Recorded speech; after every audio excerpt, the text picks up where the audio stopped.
Today's topic is trophy hunting, specifically the role trophy hunting plays in local African communities.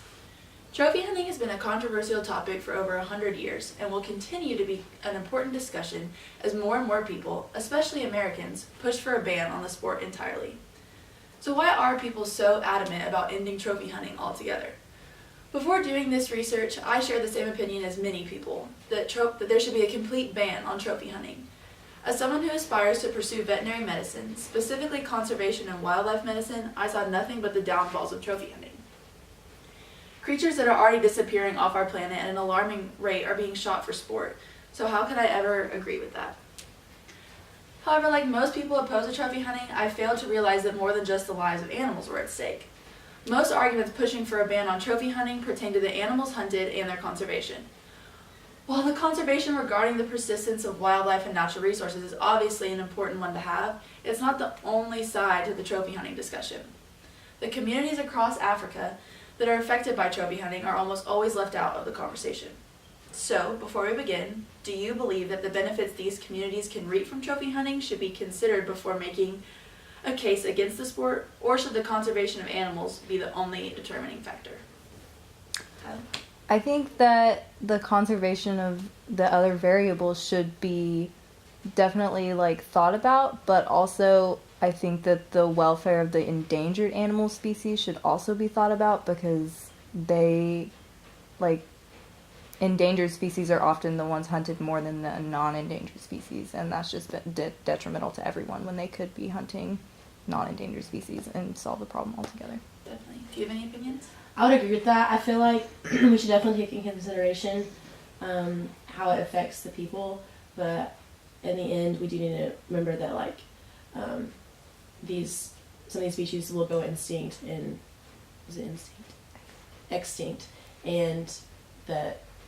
that's more important than just silly factors that don't risk any of their lives. Definitely. So do either of y'all know which parts of Africa trophy hunting primarily takes place in? Is it south? It is south. It's actually... Is it Zambia? Zambia is one of them. Knew it. It's actually sub-Saharan Africa, meaning anywhere south of the Saharan Desert, which is right here in the northern part of Africa, so all of this is considered sub-Saharan Africa.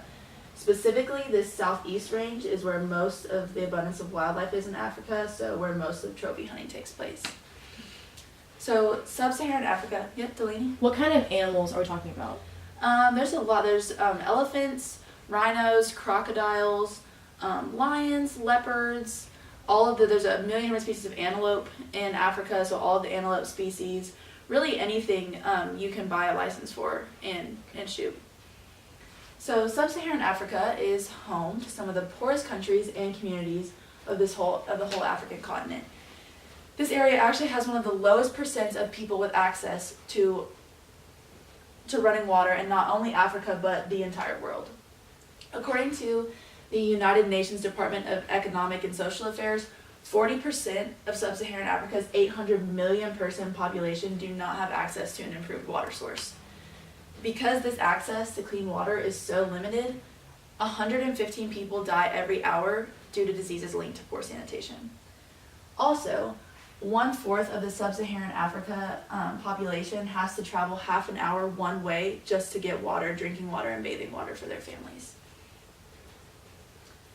So, since locals often have to share their land and space with the hunters, the conservancies and outfitters are required to put some of the money from hunting revenue back into the communities. Those communities can then use the source of income however they deem best. They can build standpipes to improve running water. They can build indoor bathrooms. A lot of them actually give pensions to the older members of the community. The elders, it can be, only, $200 a year, but it really does help out these families. So a single trophy hunting license, depending on what kind of animals you're hunting, can cost anywhere from 15 to 70 grand. And a large sum of money can be accrued annually and put back into these communities, because that's just one license and people often hunt in groups. Delaney? So you're saying that the hunters that go and hunt, they're spending that 70 grand just to be able to hunt? You have to to get their animal? Yes, you have to buy a hunting license before you are legally, it's considered poaching if you don't buy a license. So you have to obtain a license, and the license alone is just 15 to 70 grand. and then you pay the outfitters and the license and the outfitting money. A portion of it goes to maintaining like the lodges, but they're required to put a portion of that money back into the communities. And when you buy a license, is it like once you have the license, they have like regulations on like when you can shoot them and like how many you're allowed to shoot and stuff? It's like duck hunting here and stuff, right? Yes, there is a hunting season. It's actually really long in Africa. It's from the end of May to December. A lot of that isn't used the whole time because the hottest times of the month are around November, or of the year around November, so they don't hunt then. And then during like the wet season when it rains a lot, they won't hunt. But that's typically that's when you're allowed to hunt in Africa. And then there is like the 15 to 70 grand will cover anywhere from like 1 week to a 3-week hunting excursion. And you buy like a specific rhino license, you have to buy a lion license, you have to buy different licenses. So do you think that the like endangered species and like the extinction of certain like large species in Africa is because they're overselling license, or is it because people aren't buying license and they're just poaching?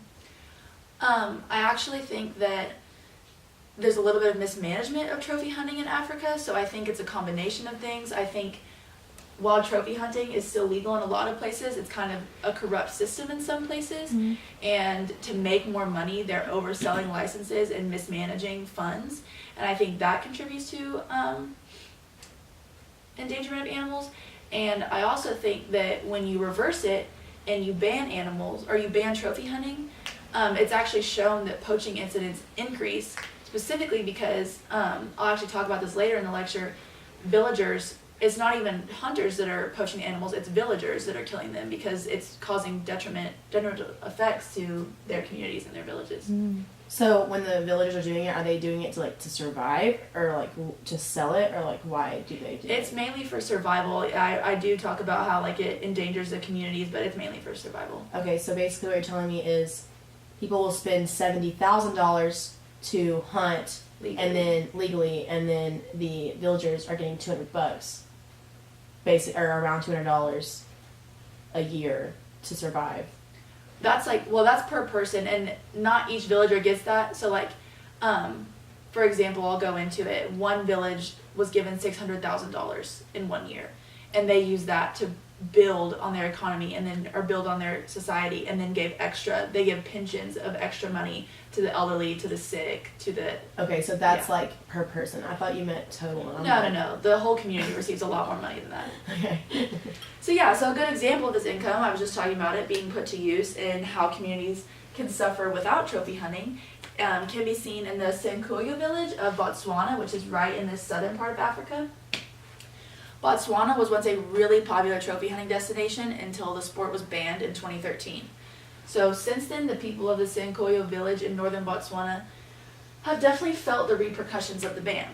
In 2010 alone, trophy hunting in the Senkuyu village, as I was saying, earned nearly $600,000 that was able to be put back into the community. That year, trophy hunting revenue provided 20 households with outdoor toilets and gave 40 families access to running water when standpipes were put in the village's courtyard. Senkuyu's chief explained that the additions to the community instilled a sense of appreciation for conservation in Senkuyu's people. Providing a source of income, though, is not the only benefit that trophy hunting can have for these villages. Communities in Sub-Saharan Africa, are often subsistence farming communities. In most areas, the farming... Tyler? What is subsistence farming? Yeah, so subsistence farming is basically where you farm, but only like bare minimum just to sustain your family. You don't produce enough to sell or produce enough to share. Like, you're just trying to sustain yourself and your family. Like a garden. Yeah, like a garden, basically. So in most areas, this subsistence farming is the only means people have of providing for their families, as finding work in specifically rural areas can prove to be next to impossible. So since trophy hunting forces hunters to travel to the less touristy areas, it is one of the only industries in this region that actually has an opportunity to provide employment. So hunting excursions obviously require guides that have to be really knowledgeable about the area and about the wildlife in the area, where wildlife typically are. And normally there's no one better to be a guide than an actual local themselves that has lived there all their life.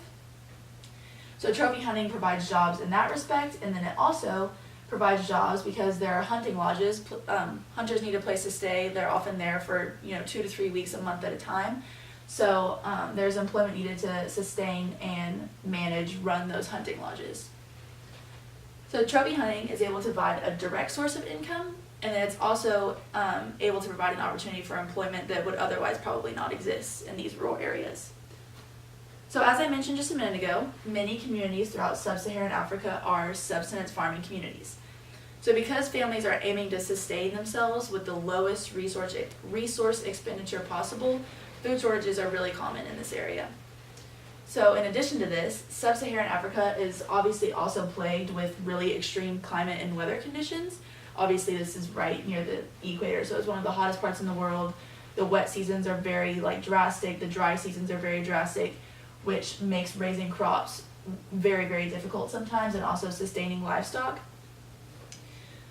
So that definitely results in a lack of resources. And a lot of countries in this area are prone to extended war and conflict, which is obviously shown to promote food insecurity. So there are over 815 million people worldwide that are considered undernourished, and over 25% of them are just in this area of Africa alone. So food insecurity is also increasing. It rose from 20.8% to 22.7% from 2015 to 2016. So not only are sub-Saharan African countries affected by a lack of food, they're also influenced by a lack of quality of food. So I mentioned earlier the Senkoya village, and they're calling for a reinstatement of trophy hunting in their country. And in the interview, one of the villagers was saying that since the ban, the village's meat supply has completely disappeared. So they were being interviewed regarding their opinion of the ban, and one villager explained that since they no longer eat meat, they rely on a diet of pretty much cabbage, beans, and maize, more or less corn. So, and Botswana is just one example of the several countries throughout this part of Africa that lack food quality and food quantity. Mozambique, which is actually right here, it leads the countries with the poorest food diversity rate. It actually only has 4.2 out of the 7 food groups regularly met. And then the next 4 countries with the lowest rates are Uganda, which is right here, Malawi, which is down here, and Rwanda and Burundi, all obviously in sub-Saharan Africa. The overall lowest rates, ranging from 25 to 63%, are all countries in this southeast portion. So since trophy hunting almost exclusively takes place in this part of Africa, the sport yet again provides a really good solution to a problem that a large majority of people in this area are facing. After a hunt, trophy hunters usually only care about keeping the head and fur of the animals, hence why it's trophy hunting. So instead of wasting the meat, it is often donated and distributed to these local communities. So in Zambia, for example, which is right in here, there are 30 game management areas, which means 30 areas of land that are not private, that are not specialized, just 30 public areas of land that trophy hunting may legally take place on. And each hunting operator in these areas, they lease this land. And through their lease, they are obligated to give at least 50% of the meat accrued through their hunts to these local villages. But usually they give more than 50% because it's the meat normally isn't needed. So, on these pieces of land, do they stock the wildlife, or is it just whatever wanders in? It's naturally abundant, but it's just the same way that there's preserves. Mm-hmm. On the preserve, there's not really a boundary, this is where the preserve ends and this is where the game area begins. Mm-hmm. It's just there's boundaries marked out, and if the animal is on that area, it is legal to hunt them. So that's why there's safe spaces and spaces where it's legal to hunt. If you hunt out of a game management area, it's considered poaching. Got it. So yeah, they're obligated to give 50% of edible game meat collected through their hunts to these rural communities. And Delaney? So when these people receive this half of meat or most of the meat, whatever, what is that meat in comparison to the total amount of food that they have? Is that half of their food that they have, or is it just a tiny part of what they eat, or is it most of their? I'm not exactly sure of the exact ratio. I would say that that's pretty much their main source of meat. Okay. for a lot of countries, their main source of meat comes from trophy hunting because it's so hard to find that otherwise that it really helps like supplement their diet. So when studies were conducted in Zambia in 2009, it was determined that an average of 287,000 pounds of meat gets distributed annually throughout Zambia's 10 million person rural population. So 10 million is actually just Zambia's rural population. The total population is 17 million, but since this only affects rural communities, over 10 million people that meat is distributed to. So just to provide like a little insight and a better idea of food insecurity in these areas, do any of you have a guess as to how that amount of meat compares to an American meat consumption? Like for example, if America's population were to be scaled down to 10 million, how much meat do you believe like we would consume per year? So we're giving them 287,000 pounds of meat per year, 10 million people. I mean, that sounds like a lot, right? I feel like we would have like billions of pounds of meat, right? I mean, if you just think about fast food alone, just burgers across the nation. And that's not even counting like everything else, like beef and chicken and everything else, pork, everything else we eat. I'm just assuming. I feel like our supply of meat is gonna be abundantly more because we don't necessarily, like, America as a whole doesn't necessarily just eat to survive kind of thing. Like we eat out of boredom, everything. So like we're not just like, we don't have like set, like the majority of America doesn't have like set times that we're going to eat. And I feel like in Africa it's more like you're eating for survival and less of just like a luxury. Right, definitely. So the US population obviously hovers around 300 million, but if you were to scale it back to 10 million and then use our meat consumption data, we would consume almost 2 billion pounds of meat annually. And we're only giving a 10 million person population in Zambia 287,000 pounds. Granted, they probably have more, just like a little bit more from their own society, their own maintenance, but it's obviously just a stark difference, illustrates the need for a supplemented meat supply in the diets of these rural communities. So while trophy hunting by no means in food security, it can definitely help bridge the gap, and it provides countless communities with the quantity and quality of food that they might otherwise lack. So far we have discussed the ways that trophy hunting can provide income, employment opportunities, and food to local communities, and there's yet another benefit that it could potentially provide. So in the absence of trophy hunting in areas like Botswana, where it is banned, the increase of wildlife is posing a serious threat to these villages. Since the ban, human-wildlife conflict have seen an increase. According to Botswana's Department of Wildlife, the number of conflicts rose from 4,361 to 2012 to 6,770 in 2014, and the ban was implemented in 2013. So, will you explain that? Like, what do you mean by like conflict?